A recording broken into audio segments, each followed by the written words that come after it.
point, and this has some modest impact on gas prices. It wouldn't solve the whole problem, but what is true is that we have a shortage of refinery capacity. And we haven't built new refineries, mainly because people don't like having oil refineries in their communities. And also because oil companies, they haven't been hurt by restricted refinery capacity because it means that prices stay a little higher.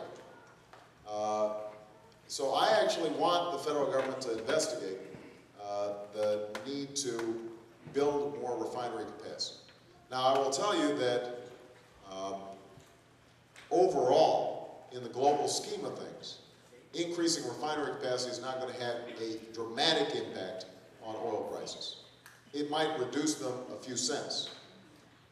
And where it would be very important would be if we had more refinery capacity, then we wouldn't see huge spikes in the event, for example, what happened after Katrina.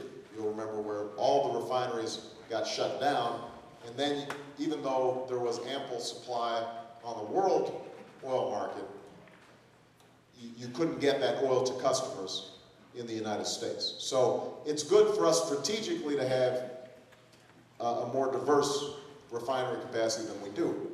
That's not a long-term solution to our oil problems. The same is true, by the way, on drilling, because you're going to start hearing folks say, drill in Alaska.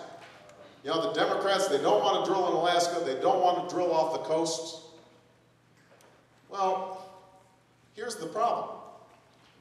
We account for about 3% of the world's oil reserves. We use about 25% of the world's oil. We can't drill our way out of the problem. It's estimated that if we, in fact, opened up drilling, despite the environmental consequences, which are irreversible, but let's say we decided, you know what, we'll drill in Alaska, we'll drill off the continental shelf. It's estimated that it would take 5 years before you saw any impact in terms of actual world oil supplies, minimum. I mean, that's optimistic. But even then, the experts estimate maybe you'd see 4 cents, 3 cents per gallon reductions.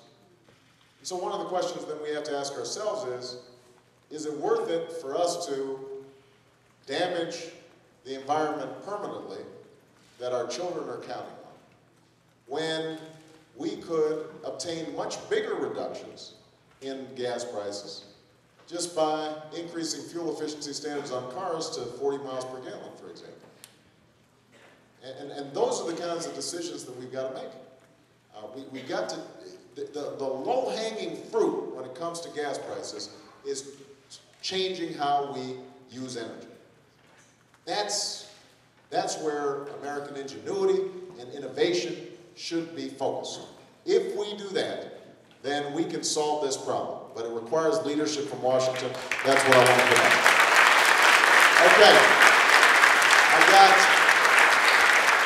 I've only got time, unfortunately, for one more question.